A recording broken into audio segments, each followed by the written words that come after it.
Bon, à la suite. Repairlock Galaxian numéro 5. Donc, qu'est-ce que j'ai fait? Sur ce coup-ci, j'ai changé, j'ai réceptionné la dernière fois les rames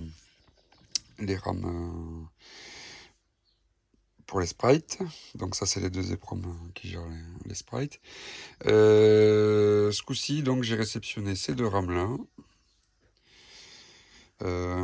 Également, sont où ces deux-là aussi que j'ai changé. Et ces deux-là. Voilà, c'est celle-ci et celle-là, c'est les mêmes modèles, c'est des 2114 et celle-ci, c'est des 2101. Donc c'est des très vieilles rames que j'ai payé un pot du cul. Donc, qu'est-ce que j'ai fait comme avancée là-dessus? Après avoir changé les rames, je me suis rendu compte que ça marchait toujours pas. Donc pour vous la faire courte, je vais enlever ça pour vous montrer l'écran que j'avais. Donc, on va mettre sous tension.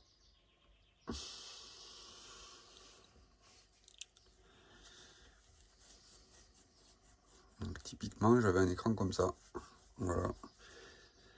Que j'enlève cette EPROM, que j'enlève ces EPROM ou ces RAM. Alors si j'enlève les deux EPROM, là je me retrouve avec un écran uniforme. Mais même là, voilà, j'avais des recettes permanentes, là, ça se voit, ça recette.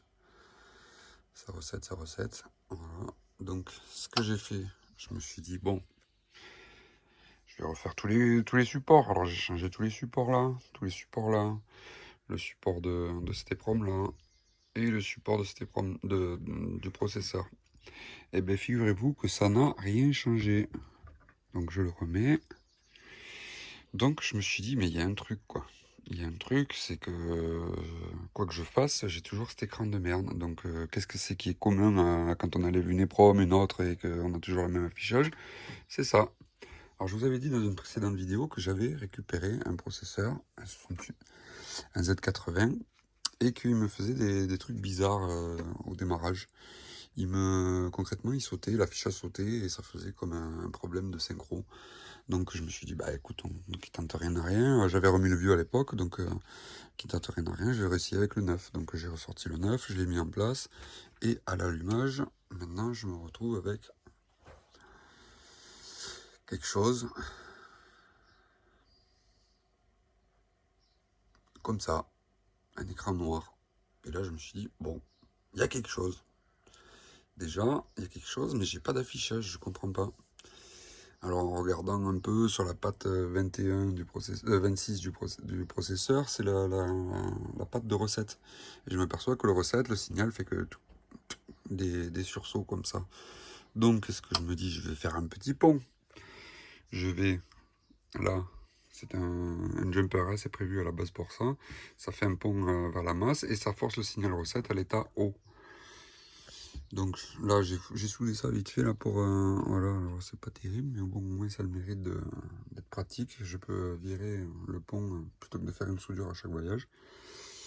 Et donc en remettant le nouveau processeur et le pont pour forcer le signal recette, du coup, maintenant j'ai ça. Waouh! Alors c'est la fête, hein, ça paraît pas, mais c'est la fête, je suis trop content. Et donc déjà ça veut dire que j'ai tout le background qui marche. Donc en scrutant tous les signaux du processeur, là vu que je force, vu que je force le signal recette, je m'aperçois que j'ai toutes les. Alors si on regarde le processeur, je vais vous trouver la feuille. La feuille du processeur. Elle n'est pas là, forcément c'est la dernière. C'est celle-ci. Donc en regardant tous les signaux du processeur, on voit qu'ils doivent tous être à l'état haut. Et avant, c'était pas le cas. J'avais toujours ces deux pinoches là qui voulaient pas monter. Et je mettais ça sur le coup de quelques composants derrière. Donc à chaque fois, j'ai procédé à des changements de composants. Mais il s'avère que c'était bien le processeur qui était mort. Donc voilà, j'ai bien fait d'acheter mon Z80. Voilà, donc maintenant il ne reste plus qu'à observer. Maintenant que j'ai tous les signaux autour du processeur qui sont tous à l'état logique haut, en forçant bien sûr. Et bien maintenant, il ne me reste plus qu'à regarder qu'est-ce que c'est qui va pas Et qu'est-ce qui est attendu là par exemple dans ces petites choses là, tout autour. Voilà, on a sur les bus on a pas mal de signaux. On va scruter ça et dès que j'ai trouvé quelque chose je reviendrai vers vous pour vous faire une petite vidéo. Allez, bisous.